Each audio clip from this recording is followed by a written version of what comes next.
have the Ayatollah of fantasy rock and roller with us today, Adam Rank. How you doing, Rank? They look great in person, and I just can't wait till next year where we can pack it full of 25,000. Hey, Bob, how you doing? Hey, I'm doing great. I didn't know it was Ball Guys Day. It was being ranked. I mean, how do you lose? This is the Dynasty Vipers ViperCast.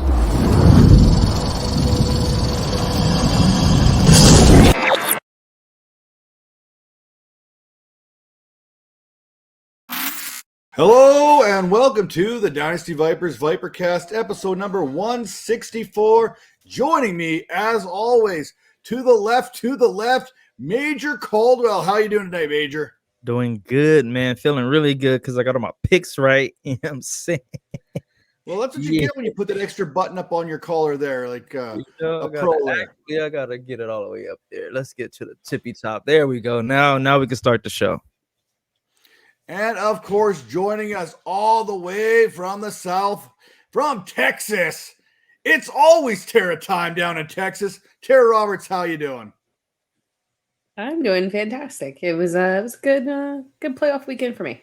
Enjoyed it. So y'all can't see this right now unless you're watching us on the YouTube video, but I'm wearing my Kings Classic t-shirt from 2022 because I just booked my airplane, my airfare to Canton, Ohio, August 11th through the 14th for the Fantasy Football Expo. Hey, I am the cheapest person I know, and right now it's the cheapest that these flights are going to be, booking in January for August. So I'm all about that frugal life. So those tickets, they're booked. I'm ready for some cornhole. I'm ready for some flag football. You know what? I'm probably not going to play. Let's be honest. Don't do it. Things are going to fall apart. I'm not sure my free health care covers myself down in Ohio there. So, hey, once you hit the States, your medical is gone, bro. So all bets are off right there. Well, we're going to talk about here some news and notes, and I want to take a different kind of flavor here on this week's news and notes. Here, before we get into the playoff matches that were and the playoff matches that are going to be, I want to talk about possibly these fifth-year options of these players, some big-name players, some that are still in the playoffs that are coming up this season. But recently, Aaron Donald, he has said that he is going to play despite having a bit of a mix-up on Twitter there. Now, we know players, you got to stay off the Twitter. You got to stay off the social media because no matter what you say, how you say it, someone's going to turn it into something it may or may not be. Right, Major? You know this. See, this is the beauty about us being old. There was no Twitter when we were playing. There was no way people were. If you wanted to catch us in the act, you literally had to take a picture and then give the old little slide it over on the camera, take it to like the local supermarket, get the film developed, and then maybe you might be able to get something. Nah, yeah, it was super incognito, man. Like that was the good old days where we got away with so much stupid stuff. But I don't think he really did anything too bad. I think we got too many social media analysts, I guess we should say.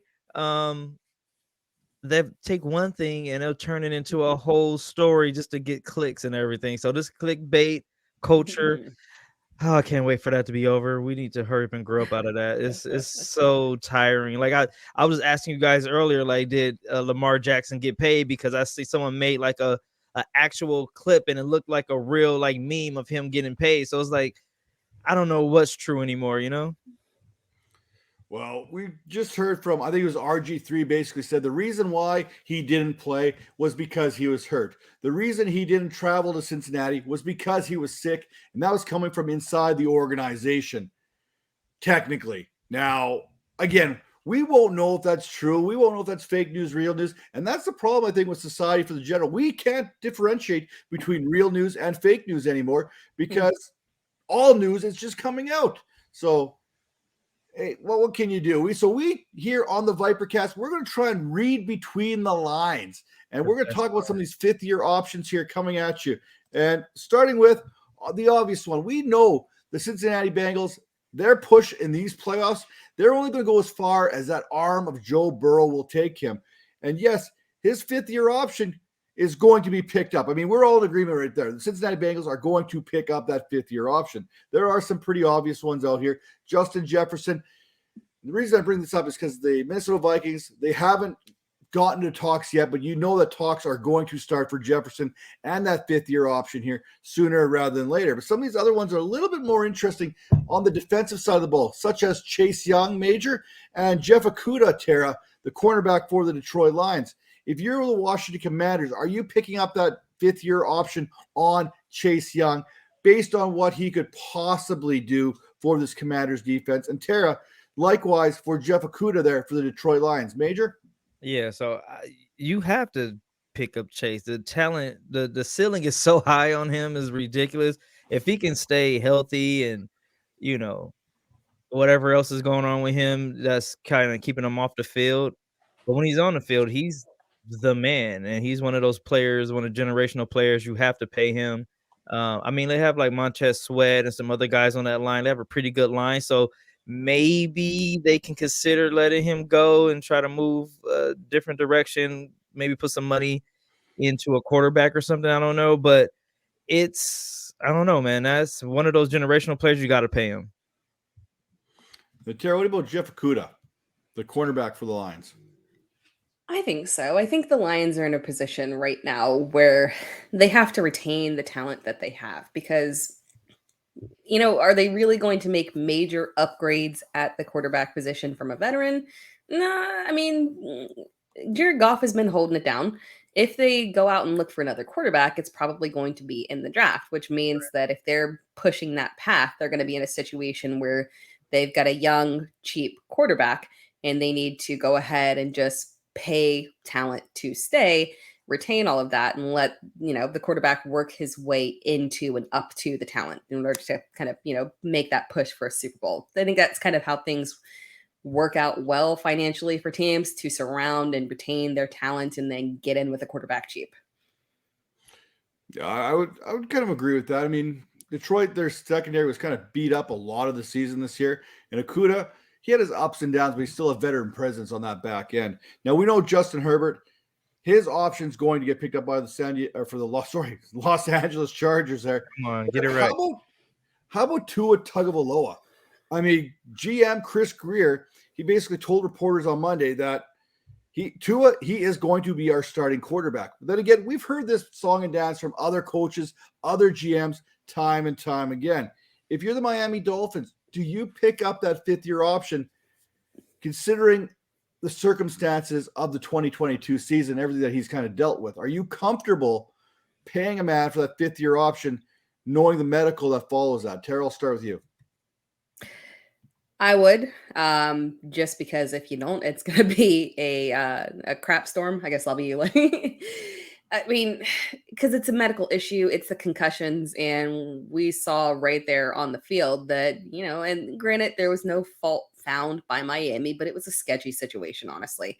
And if they choose not to exercise a fifth-year option or abandon ship on Tua for the purpose of the concussion being an issue, that looks foul. So I think they're being truthful when they say that they're going to stick it out with Tua. They have no reason to move on to him unless there truly is a massive medical issue that stops him from being able to play in the NFL, and it doesn't sound like that's the case. I think the clock on that team is right now. That team is ready to win now, and I don't know if Tua is ready. I'm a Tua fan. I want him to be good. The injury, that stuff scares me. But if you have like a Derek Carr out there, Carr Tua, you know, I don't know. Ooh. You might just need a veteran, because that team, all you need is a veteran presence to, like, don't turn the ball over and don't mess up. Just like dink and dunk and let the players do what they're going to do. And that team is ready to win now. They don't have a clock. That defense is starting to. They're gonna have to pay all these players soon. There's gonna be a lot of options coming up on a defensive player soon. A lot of options on those receivers coming up soon. So I don't know, man. You might, if you're gonna make a move, I think now might be the time to do it. All right. So, Major, I'm going to ask you about a wide receiver here. Would you exercise a fifth-year option on a receiver who had 67 catches, 972 yards, and 6 touchdowns this season? Yes. That'd be my Tera? wide receiver too. Who is that? That would be one Jerry Jeudy, who about 6 weeks ago, I would have told you I probably would not be picking up that fifth-year option because of Cortland Sutton, because Tim Patrick would be coming back, because KJ Hamler. But we really saw Jerry Jeudy kind of pick it up on that back half of the season. Tera, are you going to believe in Jerry Jeudy with Russell Wilson in 2023? Again? With Russ, no. But he is the superior wide receiver to Cortland Sutton. I will say that. So if I would, yeah. We've seen it on the field. I don't even feel like that one's a controversial one. When Jerry Jeudy steps on the field, Cortland Sutton is, what is he? Unfortunately, he just kind of disappears. Now, granted, a better quarterback, that situation might change. But sorry, Russ, not a better quarterback, just a more. A more youthful quarterback, like in a prime, and a quarterback in a prime, like Russ. If it was prime Russ, okay, better quarterback is better than what you just said. You just called him old man. He knows that. You basically sound like the GM for the Broncos right now. He knows that. He knows that. I just don't want to get, how he is on Twitter. I don't want to get since we're so, if he stumbles upon us. I think that Jeudy is the superior receiver. If I was going to choose, I ask you, if you're building your franchise around a receiver, which one are you picking, Jerry Jeudy or Cortland Sutton? I'm not feeling comfortable about either one of them. It's a coin flip for me. I don't know. I mean, I guess for me, I would probably lean towards Cortland Sutton in this situation. You know what? I love Alabama wide receivers. I think Jerry Jeudy is a fantastic receiver, but I think they've already got Jerry Jeudy in Tim Patrick and in KJ Hamler. They have two very similar style wide receivers already there. They don't have that big boundary wide receiver that they have in Cortland Sutton. So I don't think you could go into next season, so to speak, with Jerry Jeudy, Tim Patrick, and KJ Hamler. But I think you could get away with Cortland Sutton, KJ Hamler, and Tim Patrick, so to speak. But let's talk about a couple more wide receivers here. I think these are both automatic selections here in Justin Jefferson and CeeDee Lamb. Justin Jefferson for sure. CeeDee Lamb, Jerry don't like to pay. I mean, he didn't pay Amari Cooper to be around there, but they could have really used a number 2 wide receiver right now heading into San Francisco this weekend. But yeah, you know what? It is what it is. I can't see any way that neither one of these receivers gets picked up. Is there a way that Justin Jefferson or CeeDee Lamb is not a Dallas Cowboy or a Minnesota Viking next season or the season after? I really hope not. Go ahead, Sarah. Jerry pays who he likes. I suspect he might like CeeDee Lamb since that's the one he opted to roll with as the wide receiver one. So yeah, I think that he'll be fine.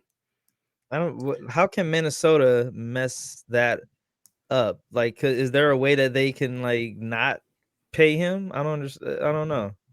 Well, if you're not going to throw to him on 4th and 8, I mean, I don't even know what the point of having him on your team is. Good point. But that all said, Major, I want to talk about this one right here because this one's interesting considering how much money the San Francisco 49ers have tied into this offense and how much they could have tied in moving forward. Brandon Ayuk. We're talking about a wide receiver who had 78 catches, 1,015 yards, 8 touchdown receptions. However, he is going to be looking to get paid here, and someone's going to throw him a lot of money. Maybe not next year, but the season after. So you can pick up that 5th-year option, but you've got George Kittle, you got Deebo Samuel, you got Trey Lance coming up on a 5th-year pickup option in a couple years. I mean, there's a lot of money there. Do the 49ers bring back Brandon Ayuk on a 5th-year option, or do you see him being there within the next 2 to 3 seasons? I say, and I'm an Ayuk stan. I've been wanting him to ball out for his whole career, and I think he finally kind of showed you a little bit of that this year. Even with all the quarterback changes and all that, he still found a way to have a pretty good season. But if he's wanting that wide receiver 1 money, I don't know if I can do it, especially when you got Deebo there. And this draft has a lot of young receivers in it. There's going to be some good free agency receivers out there. I hate to say it, but if he wants that wide receiver 1 money, I'm not pulling that trigger, man, especially with Trey. And you don't know what's going on with Trey and Brock. It's a whole nother situation there. You got to kind of look at that situation. So I hate to say it, but I'm not paying IU wide receiver 1 money. If he wants to take that wide receiver 2 money, all day. You're on my team, but nah, I'm not breaking the bank for him. Someone's going to break the bank for him. You know that right now. Coming up 1,000-yard season, we've seen what Christian Kirk got going to Jacksonville last season, not having a 1,000-yard season on his credit. Brandon Ayuk has done that. Now, Tera. Now, I know Aaron Rodgers has been pretty non-committal about where he's going to play next year, if he's going to play next year. He feels that he's got another MVP-type season ahead of him here. So what do the Packers do with a former first-round selection named Jordan Love, whose fifth-year option comes up for renewal this season? Do they exercise that fifth-year option? Yeah, they do. I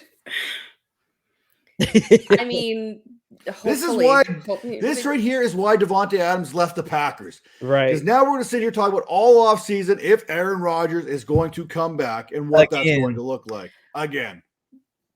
Well, Davante chose to leave knowing Aaron was coming back, so Davante was leaving regardless. Like, he pieced out to play with his best friend, who he will not be playing with. So,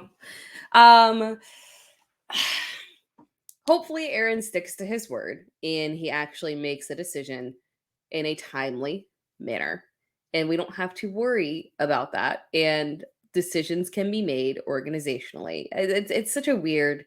This is the weirdest situation ever. He was given what he wanted, and here he is, and it hasn't worked out in his favor, unfortunately.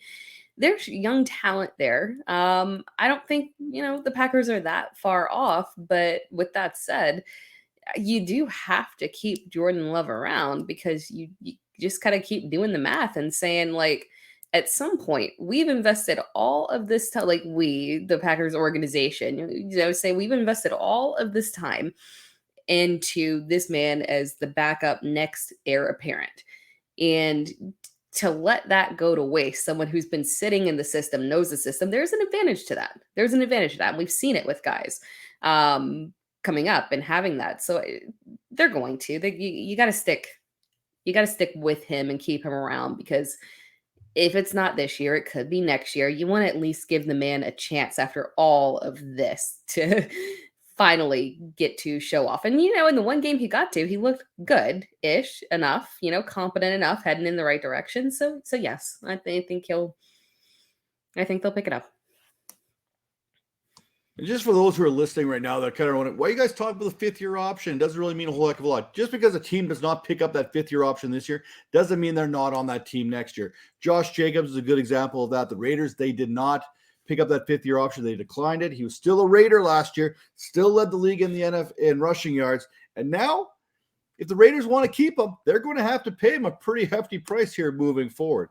So, Major, at the running back position, I'm comfortable paying Josh Jacobs what he's worth. I am. But what about Clyde Edwards-Helaire? Do the Chiefs pick up that fifth-year option?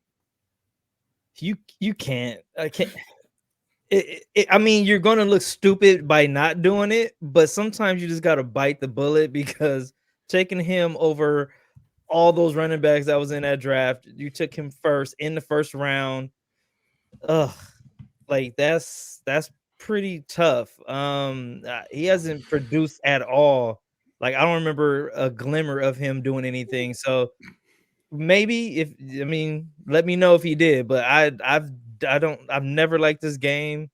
And they have like a litany of running backs. They have like 100 running backs on that roster right now. So and like Jared McKinnon looks like he may be the best one. So yeah, you can't pay Edwards. I mean, it's gonna look bad, but you have to bite the bullet on that one.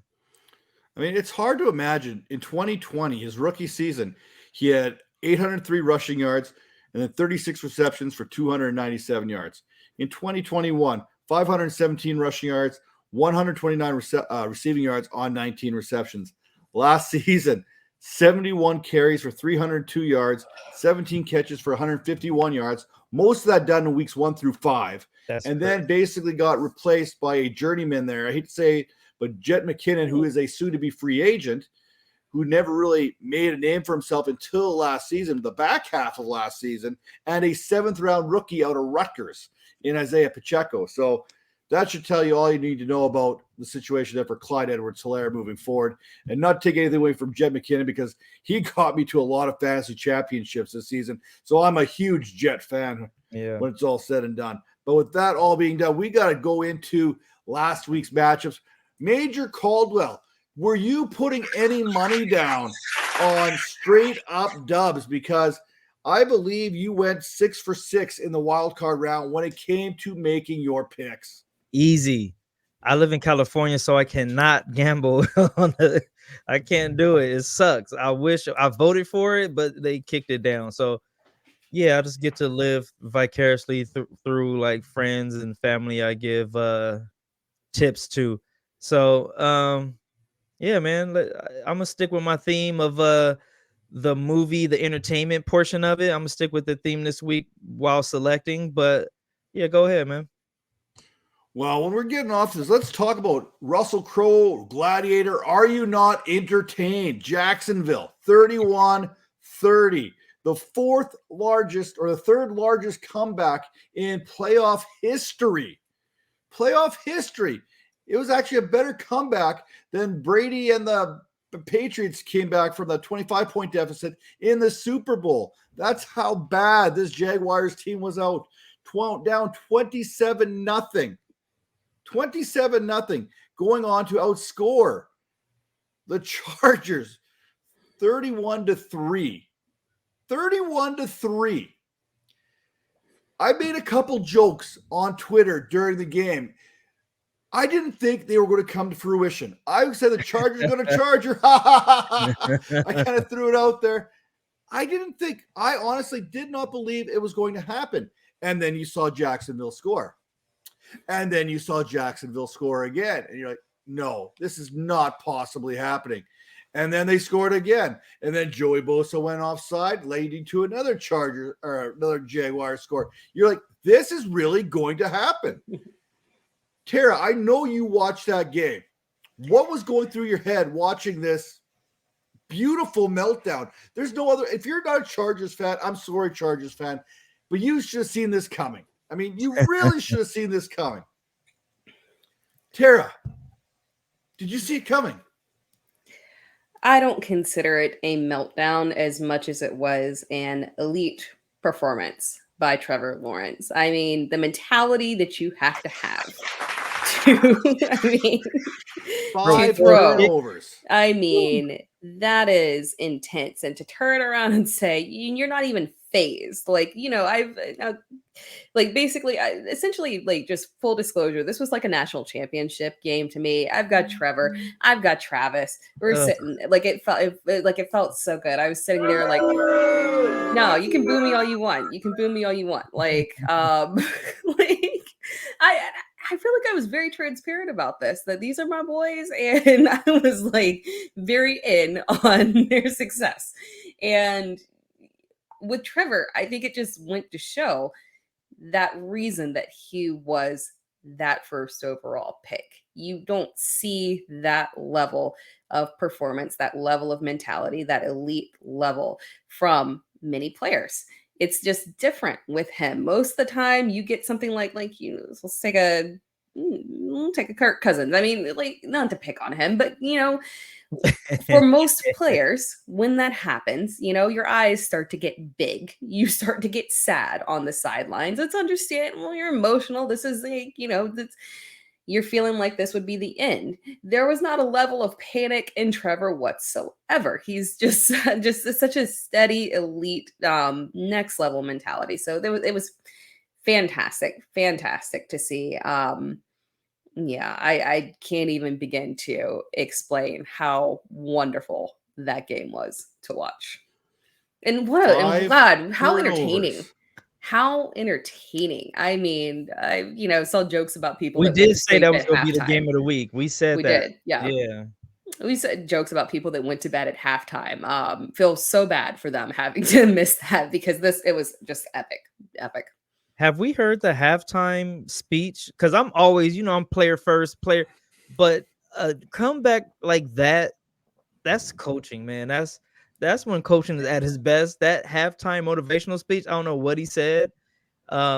that first interception that Trevor threw, I kind of think threw off the whole thing because it was a pass interference, and I think that kind of got in their head, and they kind of got off track because they were worried about that play, and then he just kind of tried to overcompensate. And then when you do that, you kind of generate more turnovers whenever you try to overcompensate. So I don't know. Kudos to that coaching staff to get those dudes back on track, because that is, I want to see that halftime speech. It must have been some great stuff in there. First of all, there's no such thing as defensive pass interference. It's just getting the receiver back for what they did earlier in the route. That's all it is, right? Wide receivers, they get away with way too much. Way too much. Major, we had this conversation. He played defense, so let him have it. Let him have it. I don't even want to hear it. I mean, I'm not one to complain about the refs, but those refs are horrible. Those horrible. Oh my God, what awful. I mean, we're human. I usually don't complain about that stuff because you can miss stuff all the time. But man, that was next level. But it goes to my theory. I'm sorry. Go ahead, Matt. I was just gonna say, I think we'll be talking about this game for a while, not only because of the 27-point comeback in the playoffs, but you mentioned the picks from Trevor Lawrence. 5 turnovers. No one's ever come back from a 5 turnover type game before. So I hate to say it, but the dude was poised, man. He seemed unfazed the entire game. He seemed very un-Dak-like. When he turned the ball over, he was ready to go. Dak was we'll get into Dak and his little emotional outbursts there about his temper tantrums, about his field goal kicker missing PATs. You didn't see that field goal. You didn't see Maurer throwing his helmet, throwing a temper tantrum every time Dak Prescott threw a pick this year, did you? No. Calm down, Dak. In his defense, Dak does have big eye problems. We'll get to that. We'll get to that. But I just wanted to add. I want to add to the Jags. Like, that goes to my theory of the entertainment part, and we're seeing like the passing of the torch with the quarterbacks. You see the older guys kind of phasing out now, and you see the NFL kind of promoting the guys who they really want to be the face of the NFL. So.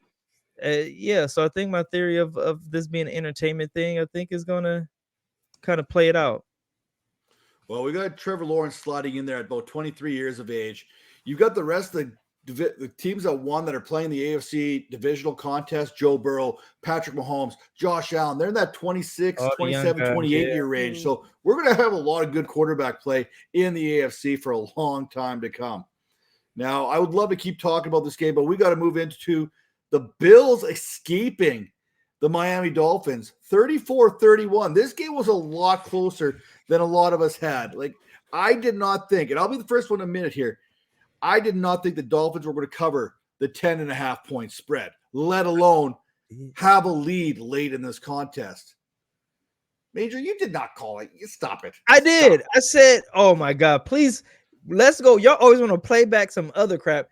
Pull up the tape of me saying, I think the Dolphins are going to make this a close game and they will cover. I said that. I remember. I think you might have said that. And I think I said, like, be more assertive in your. No. I'm agreeing. Like, I'm saying, like, I think I recall. I can't remember exactly. I don't remember word for word, but I every stat in the world, but you can't remember the one stat that makes me right. I get it, Tara. I remember what's on paper. It's not right. It wasn't on paper.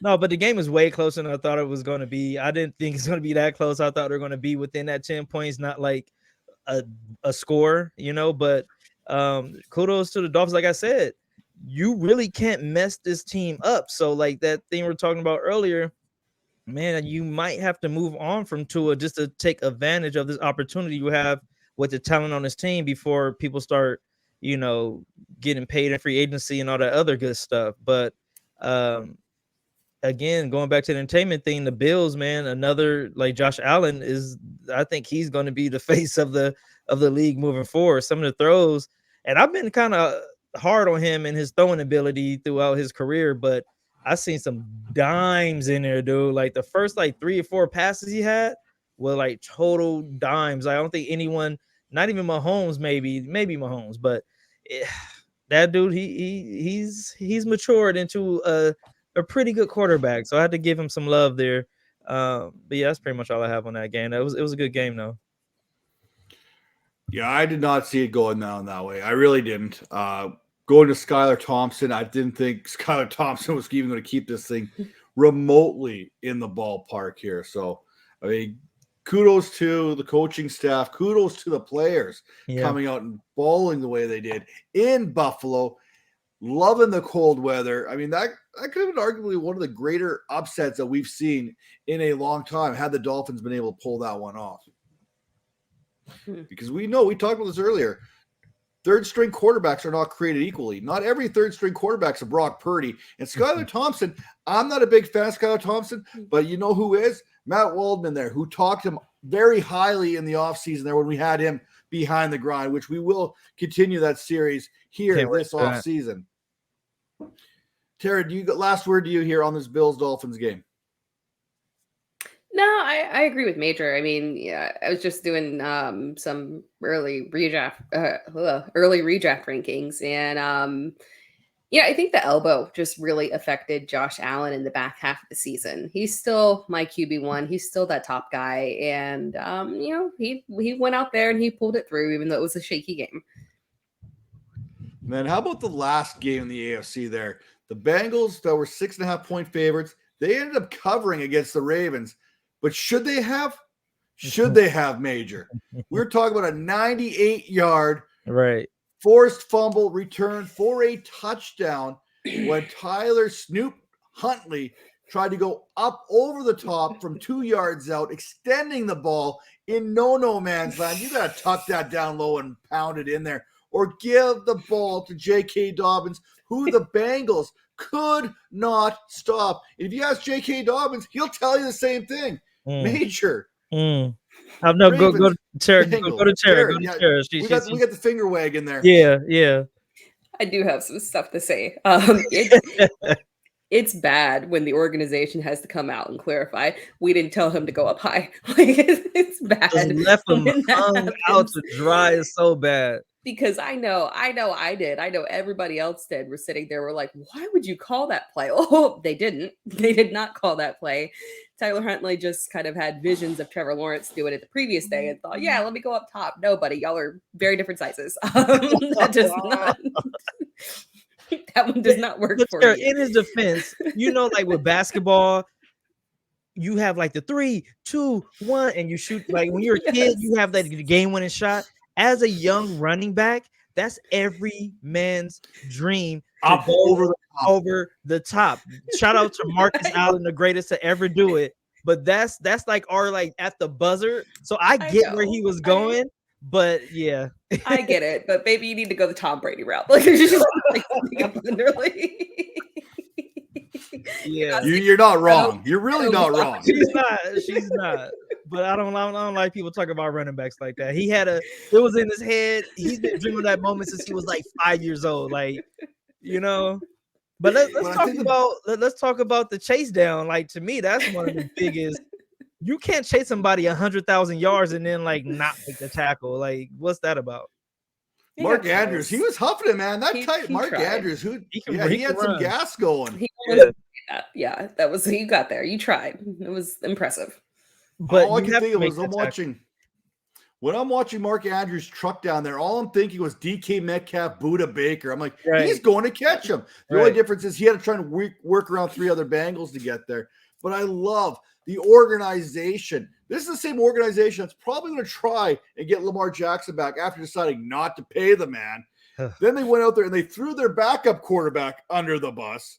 And then their starting running back then turns around and throws the rest of the team under the bus, being like, yeah, I don't know why they call it QB sneak. They should just ran the ball. I'm not mad at him. I'm not mad at him either. Right. First of all, he's not wrong. They're taking, and it's not that they're taking it out of context. They're making it worse than it was. It wasn't an insult. He was saying Huntley should have never been in that position because that was not the right play call was to give it to Dobbins. But for some reason, please fire your offensive coordinator. For the love of God, I don't understand it. Everyone wants it. Everyone. give the man some carries. This is not a situation of a dude being a diva. This is like logical. Like, this is logical. Like, you know your passing is a liability right now. You don't have Lamar Jackson. So why are you not relying on what everybody else knows you should be relying on? What is the logic in there? I don't get it. And I just want to shout out Ozzie Newsome, because when he was in that organization, it was like a top tier organization. Everybody knew what they were doing. Everyone had a role. Everything was like mapped out. We won championships. It was all kind of things going on there. Now that organization just kind of looks like throwing people under the bus, like publicly. Like that is not what a professional team does. But shout out to Ozzie, man. I don't know if it was all him, but it kind of, when he left, it kind of left with him. So I don't know. Well, John Harbaugh ain't won nothing since Ozzie left. Let's be honest. Right. I mean, Right. They haven't done much in the playoffs. J.K. Dobbins, 13 carries, 62 yards on the ground, averaging 4.8 yards per carry.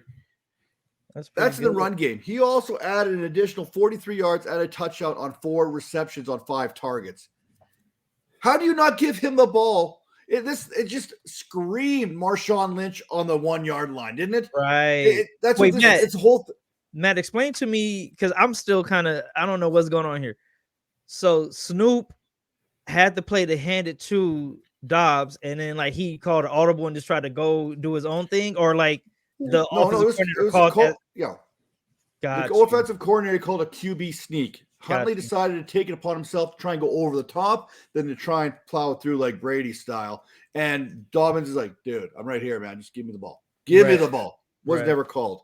Speaking of never called, one of the other ones that I never called, I actually thought the Bucs had a shot in this game as a 3-point dog. Dallas, not so fast. Dallas put the hurt locker down on Tom Brady, probably retired his ass along the way. Right. As the Cowboys 34-14 winners. Man, I was listening to the Front Yard Fantasy Boys talk on the Better Sports Network, and Simon nailed it. We got to get rid of these divisions.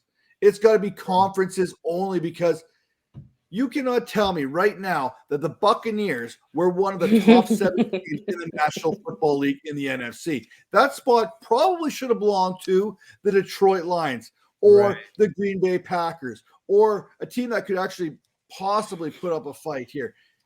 But the problem is they got to play the Panthers. They got to play the Falcons. They got to play the Saints twice each time. That's 6 games of their 17-game schedule tied into playing crap.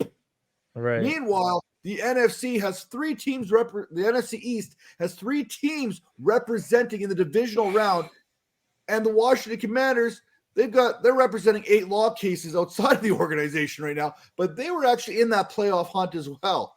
Meanwhile, again, the Bucs get in. We want to talk about the Minnesota Vikings as being a phony team. How about this Bucs team that wasn't? Were they even 500? Were they 8-9 or 9-8? It doesn't even matter. 8-9.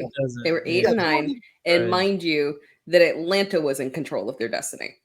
That is true. Nuts. But I mean, sometimes an 8-9 team or a sub 500 team can surprise. Remember the old Marshawn Lynch Thunder run there against the Saints, and then in the nice little touchdown reach that he made. I mean, the scratch that can happen there, right?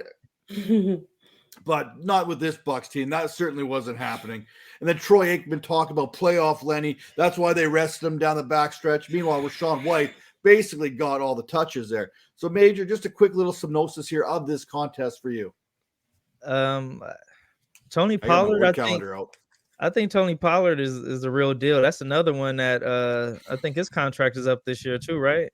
They have to find a way to retain him and figure out that Elliott thing, but it was a good game. I thought this was going to be Brady's last season, but going out like that, knowing him, I don't know if he can go out like that. So we might that loss may have just got us another season with Tom Brady. So welcome to Vegas, Brady. Welcome to Vegas. Exactly. Yeah. But to you, Tara, that's all I have. Yeah, I'll start off with the bad and then I'll go into the good of the Cowboys. Tampa Bay, I 100% agree. There's, after everything that happened with him on the field and off the field personally, there's no way he lets this be the end right here. So Right. I genuinely think there's another team. I think it's Vegas. I got a video that I'm going to post on Twitter, and maybe it's too late to do that, but tomorrow at some point. And I really think that Vegas is the spot for him. And it's not a bad spot, really. It's a great spot for him when you consider the veteran weapons that they have. But yeah, this was just a horrible game. I don't think we see him back in the Super Bowl, though, even if he switches teams, unless he switches to, it would have to be a 49ers type of situation, which is not going to happen, but it would have to be a 49ers type of, he's lost. Is that he can't, the offensive line has to be elite so that he can stay upright. Oh, wait. Otherwise, Hey, when I seen that one stat, I totally thought of you, Tara. I was like, he threw the ball like 80 times. How many times did he throw the ball that game? I mean, it was betting the over number on his, like, I mean, if you can guarantee the easiest bet in the world is the over on his attempts. He threw over 60 attempts. It's wild. And people think that's a good, like, oh no, he passed for it. No, it's not a good thing. It's not a good thing that he's doing. 35 for 66. That is crazy. 66 times. Your arm is he by far threw the most passes. It was not a good thing. I think he secretly likes it because he likes the volume. He's been enjoying it, but this was not a good volume situation for him. This was not a good year. But I think he's gonna have a slightly better year somewhere else, go and get into another situation. Maybe, Josh McDaniels, they've obviously got the rapport and he can maybe figure out some stuff with them. It would be beneficial to McDaniels' career as well, because he needs a W in the next season. So yeah, unfortunately, Tampa was just a hot mess, and they did not deserve to be in that game. I did not think they would win that game. I had zero confidence. This was just not right. It would not have been that close. We all know why. I won't belabor on poor, we won't even say his name. But moving on to the good of the Cowboys. My favorite thing about this game was a Dak that we have not seen in a long time. I mean, he was out there. I didn't recognize that Dak. I was like, who is this Dak? It's been years since we saw him like that. He was agile with his legs. I mean, he was out there looking like he just shook off the ankle injury. Like it was just all gone. Fantastic. We saw volume, touchdowns, lack of interceptions, which was a fantastic thing. Matt, I know you were harping on that in our last show. Rushing touchdown. I mean, this right here, if he can put up one more performance like this and pull it together, it makes you question things. No, it makes you question things. So first of all, when this team is together, when Dak is performing at his highest level, this is an elite team. I know you don't want to hear that. I forget you down there. I totally forgot you were down there, so I'm gonna let you have it. It's not. I'm in Houston. I'm not around any Dallas fans, honestly, really. There's no football in Houston. No, and there's definitely not Dallas fans. Like seriously, no, there's really not. I'll give Houston one thing. They're not over there dipping into Dallas as the fandom. But yeah, man, when this team is on, they're elite. Their running game is elite. Tony Pollard, we talked about him, obviously looking absolutely fantastic. I mean, obviously they can't, back away from Zeke. The contract is what it is. He will be there. He'll, continue to get goal line opportunities, and typically he is good at them. He did miss the one opportunity that he had, unfortunately, probably because Tampa Bay, is a good rush defense, and they knew that was coming. But overall, just the talent that they have, Dalton Schultz performing like a madman as well.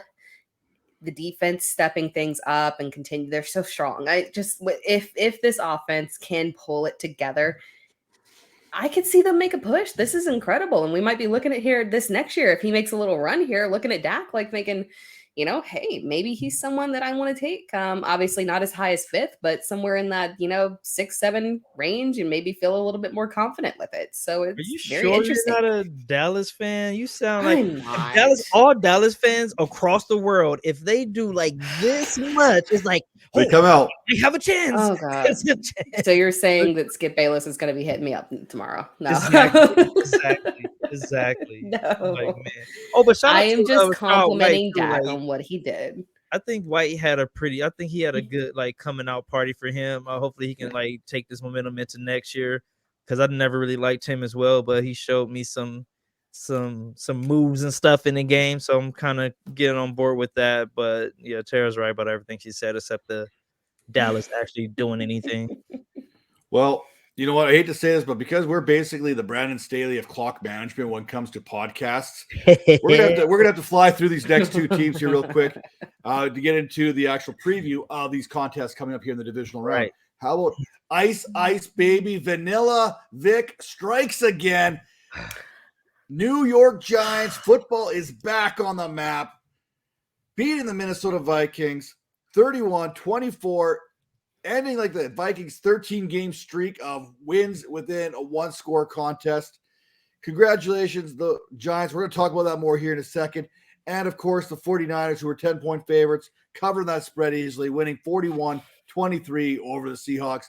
Not a whole heck of a lot to talk about there. So let's get into these divisional matchups because they all have their own storylines. First, how about David versus Goliath? The Jacksonville Jaguars, Duval County, taking on Arrowhead, the Kansas City Chiefs there, who are 8.5-point favorites. This game, this could be the highest scoring game of the weekend. It probably should be. Kansas City can't stop anything defensively, and Jacksonville, obviously they just gave up 30 points, but hey, no leaf is safe with these cardiac cats. Tara, quickly touch on Jacksonville and Kansas City. Who do you got in this contest? I do have the Chiefs. Although, interesting wrinkle. I know you guys have seen it. Trevor Lawrence has never lost on a Saturday. So that is fascinating. This is going to be very interesting. I think it'll be a very never, ever. This will be a very competitive game. The highest scoring game. I believe that as well. I mean, honestly, you take your pick on guys that you want to use from a fantasy perspective. This is everybody but Juju, unfortunately. This is just, I think all of them, everyone is going to show out. Everyone. Except Juju. Never Juju. Never Juju on the show. Juju. I got to show respect to USC players, man. It's the way that they've utilized him, I don't know. He's just unfortunately fallen off. They've been saving him for this opportunity right here. They've been like kind of holding all his plays back. So, yeah. Remember I took a lot of heat for my comments about Juju Smith-Schuster pretty much from day one all the way to the end of the year. Remember all the heat I took for my anti-Juju stance there? Yeah, but it was wrong up until he got injured. And then when he came back, they were like, we've moved on. So prior to that, yes, it does. Yes, he still played. It does matter. He still played. The worst. The one thing worse than being injured is being hurt. But if that's the case, then what you're saying is that Josh Allen is not. So what is Josh Allen? Is he QB 3 or 4? Because he was a different player after his injury. He's still top 3. But he was a different player. He's not QB 1 for you, based off that performance back half of the year after the injury. See, with Juju, this has always been Juju. But at some point, you are what you are. You are what you are at some point. Players downgrading in performance after the injury. Yeah, Juju's always hurt, so he's always downgraded. It's that simple. You're avoiding the question, though. Don't avoid the question. Josh Allen can still play at a high level while he was injured. I'm still going to put him up there with Patrick Mahomes. I'm still going to put him up there with Jalen Hurts. I'm still going to put him up there with Joe Burrow. Doesn't mean he's number one. Because you're not being right. And because you're taking into account his season as the whole. I'm still going to put Juju Smith-Schuster right where I had him before the season. Back with Michael Gallup. Down with Tim Patrick. He's going to be hanging out with the boys down there. Wow. Anyway. What Major's take on the Chiefs, Jags? Because I'm interested on Mr. 6-0 when it comes down to these predictions. This one is difficult. This is the one game I'm like, ugh. I'm gonna go with Wait, so the next round would be, oh yeah, I have to go with the Chiefs because I think, like I said, the NFL is kind of building up Josh Allen to be the face of the league, and I think he's gonna have to beat Patrick Mahomes to get that. So I'm going to go Chiefs this game.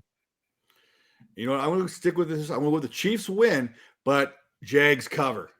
That's where I'm Okay. standing on this. I'm So with I'm you going to on take that. the Jags cover on this Realistic. because Yeah. I don't want to doubt these cats, man. Trevor Lawrence has these boys playing a different game. They believe themselves. They believe they're never going to be out in a contest. And I think this is going to turn into whoever has the ball last wins this type game. Because I really think Christian Kirk, Evan Ingram is going to have a huge game. Yeah. If you're looking for someone in fantasy, look no further than Evan Ingram exploiting the seam there on this Chiefs defense. Christian Kirk working out of the slot, mismatches there. So I'm looking forward to that. So that's the David versus Goliath. That's the matchup everyone wants to see. Everyone loves a good underdog or an undercat in this situation. How about the game that we never got in the other semifinal, in the other matchup in the AFC Divisional Round? We get Joe Burrow. We get Josh Allen for the right to potentially take on the Chiefs in this contest. Now, I'm not going to say they're going to beat the Jags here right now, but the way we're all predicting it, it's going to be the Chiefs here. So Bengals, Bills, -5. This line at -5, Vegas is typically smarter than I am. Yeah. I have the Bengals covering. I got the Bengals. I got this as a 3-point game. I actually have the Bengals winning this game. I'm taking the Bengals here because I just don't think that this Bills secondary can hold up. We saw what the Bengals did to them the first 10 minutes of that contest. Buffalo had no answer. First off, Joe Burrow marched him down the field, hit Tyler Boyd for the touchdown. Then the Bills came back and got a field goal. And then before everything happened, Burrow and the Bengals, they were marching the ball right back down. I don't think the Bills have an answer for Joe Burrow. I'm going to take the Bengals here to cover outright and win this contest. So that's my prediction here. Major, what do you got? Yeah, like I mentioned before, the NFL is kind of making Josh Allen a man, and for him to do that, you know that Michael Jordan moment when he had to beat the Detroit Pistons to become like Michael Jordan. That's going to be Josh Allen game right there. So I think he's going to have to win this game, and I don't think it's going to be as close as you think it is. I don't think they will cover. Something's just off about the Bengals this year. It's just like I can't really put my finger on it. Okay, it's offensive line, but even that, it's like Chase is not what he really was. He showed you a little bit last week, but it hasn't really been consistent with it. Mixon is kind of like inconsistent. I'm thinking like Samaji is playing a little better than Mixon at this point right now. So I'm gonna go Bills on this one. I kind of hope you're right because I have the Bills and Eagles as my preseason Super Bowl matchup here. So I hope you're right. Tara, what about you? I've got the Bills. That said, it's within the realm of possible. I think this will be a close game. I don't think the Bills will cover. I think the Bengals will keep it very close. And I think the reasoning is that, I mean, we've seen it from Joe Mixon has been the one that's been very expressive about it. The Bengals feel screwed out of the situation, unfortunately. You know, everything obviously very positive around, you know, DeMar Hamlin and the outcome. But the one team that kind of got an unfair shot at this was the Bengals, because had they have won, this would be a different situation, a different location. And they didn't get that opportunity, unfortunately. And it didn't really work out in their favor. And maybe this one should have been in a neutral site as well. I'm not entirely sure why they didn't go that route, other than maybe trying to take away revenue from the team's locations. But yeah, this one, unfortunately, I think it'll be close. But I do think the Bills will take it. And if you guys are correct in your Bills-Chiefs prediction, the game will take place, the AFC Championship game, in Atlanta, Georgia. So just a little food for thought in that contest. Now let's move over to the NFC here, because we got a little bit of a nostalgic divisional round here. We've got the Cowboys and 49ers. Anyone who's old, let's call it how it is, Major, remembers the Cowboys, the 49ers from 1990 to like 1998. Those were some good matchups, especially that earlier round where basically whoever won that contest was winning the Super Bowl. Exactly. I even think up until the last 49ers Super Bowl appearance, the winner of that game ended up winning the Super Bowl. Whoever won the playoff game up until I think the 49ers beat the Cowboys there a couple seasons ago. So that's kind of where that whole broke down. And on the other side, you get the Giants, you get the Eagles. Another one of those contests that has a little bit of a playoff history to it as well. And it was kind of fitting that we got that fumble recovery from the Bengals last week to kind of remind me, it kind of kicked into my head here after I seen how the Giants had won. I was like, you know what? I remember that Eagles, Herm Edwards making that huge fumble return in that one contest way back when. So I was like, okay, everything's kind of tying together. Major, I kind of feel that you're going the 49ers. I kind of feel that Tera may go the Cowboys here. So I kind of want to go and give the floor here to Tera first. And who you got? I am not a Cowboys fan. I am going with the 49ers on this one. Again, to clarify, I'm saying if everything pulls right for the Cowboys, when they're clicking on all cylinders, it's an elite team that would win and go to the Super Bowl. Whether or not they can keep it clicking on all cylinders, that's another question. I want to see that. But this is actually, aside from, I'm probably going to enjoy the Jags and the Chiefs the most. It should be an offensive shootout. But this matchup right here is the most intriguing matchup by far. Like, this one, it's fascinating to me. We've got, first of all, this is a matchup that we haven't seen. Now, granted, we only saw like a portion of Cincinnati and Buffalo, but this is a matchup that we have not seen this year. Out of all the matchups that we've got repeats. So this one is super cool right off the bat. And then we've got teams that are very similar. These are actually very similar teams. They're excellent defensive teams. They're excellent at stopping the run.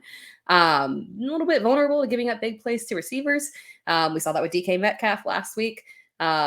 This is going to be really, really fun to watch how these teams match up because of the similarities on defense and to see who's able to come out on top. Can Dak keep it going?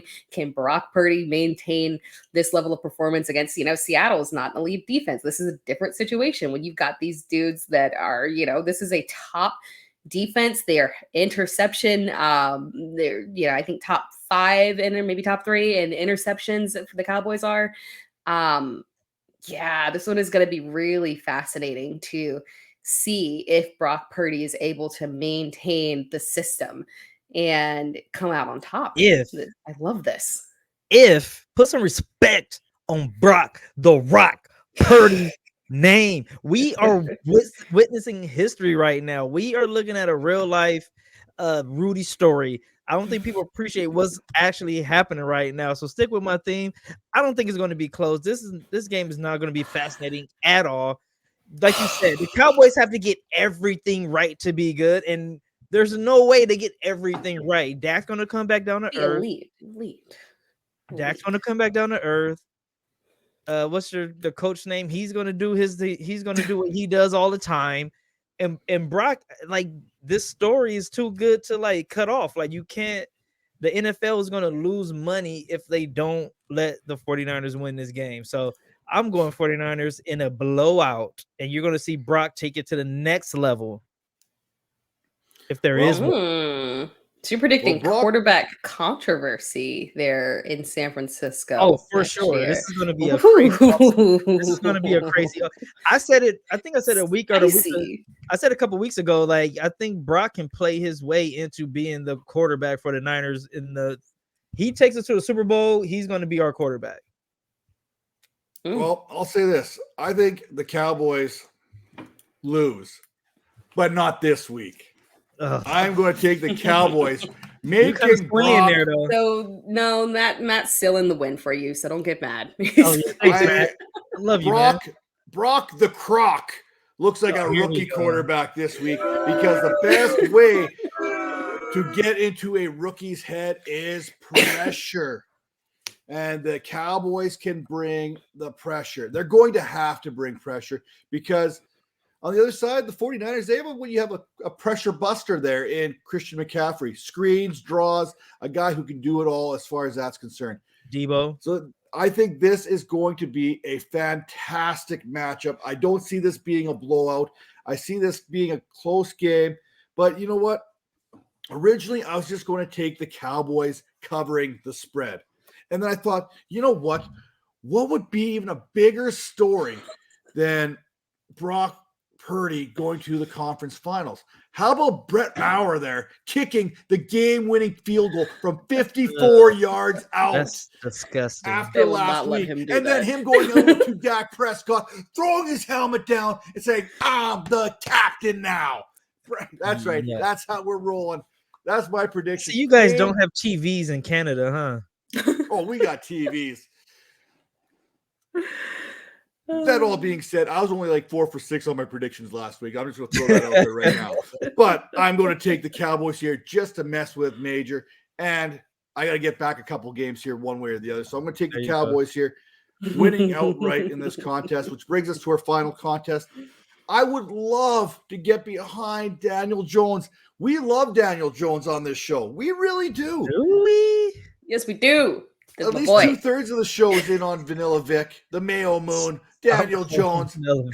I've been by his side all season long and last season too. I've stuck by that We've man's done side. shows about him being a dynasty mustache. We've done shows on It's Tera Time about the greatness of Daniel Jones. The dude is securing that bag moving forward. Now, the problem is, the good thing for him is he can run. And I just talked about the Dallas Cowboys and their ability to get pressure on the quarterback. The Eagles, I think they led the league in sacks this year. So we know that they can get the job done, and they can do it in a rotation because this front is healthy. Jalen Hurts is healthy-ish. I think he's close to 100%, or as close at least as he's going to get. Yeah, exactly. I really like this Eagles team, and I think Wink Martindale there, he had them playing pretty darn good against the Minnesota Vikings offense that is regarded as one of the best in the league. That said, I think the Giants defense peaked last week against the Vikings, and I don't think they're going to be able to contain this Eagles offense. I don't see. Dallas Goedert is basically TJ Hawkinson, so you're going to see that success play out. AJ Brown, comparable to Justin Jefferson. The difference is that third option in the passing game, Devontae Smith, right? Adam Thielen, I don't think you're really all that concerned about. I think this is where the Eagles have the advantage on a team like the Giants. I want the Giants to win to a point because I think it's a great story. I really think it's a great story. I just don't think they have the firepower to compete with the Eagles. Eagles have the better defense, in my opinion, and the Eagles have the better offense, in my opinion. But luckily, my opinions don't play out on the field. So these teams have to take to the field on Sunday or Saturday. I don't know what day it is anymore. And I still think the Eagles cover the 7.5-point spread. Major? Man, this game to me is the most intriguing game. You know, I'm not a Giants fan at all, but oh man, if y'all would not call him Vanilla Vic, I may have gone with him. I just can't approve that type of language going on. I think they will cover. But I think the Eagles will just be just a little bit too much for them. But yeah, I'm gonna go Eagles on this one. But this is way tougher than I thought it was gonna be because for some reason, I don't know why, something in the back of my head is telling me Giants. But I'm gonna go with my gut and I'm gonna go with the Eagles. But I'm saying the Giants gonna cover. And then last word to Tara. Love you, Daniel Jones. You will cover. I agree on that. I don't think they're gonna win. It's just this Eagles team. I mean, we've already said the weapons are just extreme. It's ridiculous. Now, granted, the Giants defense, I don't think it was a peak last week. I think what we're seeing is that team finally healthy for the most part. They do have I got to slow down so I don't butcher his name. Azeez Ojulari, as being day to day. So hopefully he's able to play because they came together healthy, and I think what we saw was the team being more complete. The defense is not bad when it's complete. They've been through just a rough patch with injuries. So I think this will be a very competitive game. I think that they'll, make it very interesting, but I don't know if they can pull it out. I think the Eagles are destined for the Super Bowl on this one. But yeah, we didn't know. You rushed us along. I didn't even get to talk about the the joy and the that we felt from the performance that Daniel Jones gave last week. I mean, how could we just kind of gloss over that, Matt? I mean, everything we have a came real together. time management issue over here. Fine, I will just say that it was everything that I had hoped and dreamed of. Congratulations It was. to them. And their offense sticking together next year, as I predict, they will all be back and franchise tagged. You know, vanilla ice cream goes with just about everything, right, Major? Yeah, and you know what? I love vanilla ice cream. That's the only ice cream I eat. But it's like vanilla bean to be exact. But that no, we're not gonna make that a thing. It's Sorry, become a guys. thing. As I scroll through my many TikTok videos, it's become a thing. I've seen Vanilla Vic said multiple times by Start tagging multiple me, people. and I will hunt down each and every one of these people and make them take I'm it. going to tell you right now, Saquon Barkley got it started, man. Ugh, that's so nasty. We Hey, can't shout out to disagree with Hey, Saquon. Saquon's Saquon, been come on, balling, dude. Saquon is back. I think he's officially Mm. back. You know what? Same. He's the second best running back on that Giants team right now. See, Tara, this is what happens. You give them a little bit, and then they do this. Like, this is why we can't have them vanilla Vic in it. No, I'm not doing it. Well, luckily, the rest of us, we bought into the vanilla Vic, and I think it's going to stick, man. I don't see it going anywhere. If he keeps balling the way he's doing it, man, I don't think you can change that. But he's speaking improved of this- every single year. Every single year they attack whatever deficiency there is, and there's improvements. You got to give it to him. Like, go But look at the stats. he's so bad. Like, each time you just get a little bit better because you're so bad. It wasn't bad, man. This was a good, like, and when literally with just a good, like, no offense to the Giants receiving core, they pulled together fantastically. But this is not. Well, I mean, they're he's horrible. working with. Shout out He's to the coaching working staff. with. Yes, they're working with the bottom of the barrel. And obviously, I hope they're all retained next year. And I hope that they get a stud in the draft. And Wandale comes back and just finally it can be, pieced together more. But what they were working with, yeah, I mean, just very impressive. They literally grabbed Isaiah Hodgins like off of waivers. I mean, and he's one of their top wide receivers. He was a waiver wire claim, man. That's what we're dealing with. I don't want to hear Aaron Rodgers complain ever about the wide receivers he gets the rest of his life. Daniel Jones became legendary. Ugh. Why? Working with Isaiah Hodgins, working with Darius Slayton, working with Kenny Golladay. Who knew he could block the way he blocks? Hey, that block, that's probably one of His the one blocks I've block. seen by a receiver like him. That was and, like, one hell of a block. Hines It is Ward is impressive. I up didn't there. think he could That's block. right I up didn't think there. he could. You know what else is right up there? How about fantasypoints.com? Because here at the ViperCast, we are proudly presented by the Fantasy Points Media Group. If you head over to fantasypoints.com anytime before the Super Bowl, you will get 30% off of your subscription. That means you get the rest of this season and all the next season for 30% off. That's everything you could possibly imagine. John Hansen, Joe Dolan, Graham Barfield, Scott Barrett, everybody and anybody, Wes Huber. You cannot find a better group of people out there, a better group of analysts than what they have over at fantasypoints.com. And you can get that all discounted 30%. What are you waiting for? Head over there today. That being said, today's show, it is coming to a conclusion. And Major, I just want to hear you say ice, ice, baby, one time for me. Hit it. Give me it in the most soulful voice you could possibly give it to it. Ah, yes. We're getting closer and closer to Vanilla Vic-esque. Oh, yes. I love every minute of it. Hey, Never. enjoy the divisional round. I think we've got ourselves gonna be some some good games. fantastic contests coming your way. Again, we've got the underdogs, David versus Goliath, Jags versus the Chiefs. We've got the game that we didn't get a chance to catch earlier this season between the Bengals and the Bills. And we've got a good old-fashioned kick back to the early 90s, Cowboys, 49ers, Giants, Eagles in the NFC.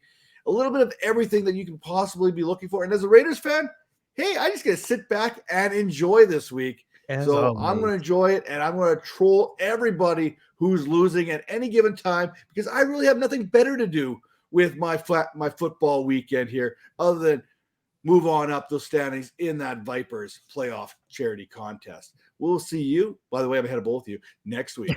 That's by design.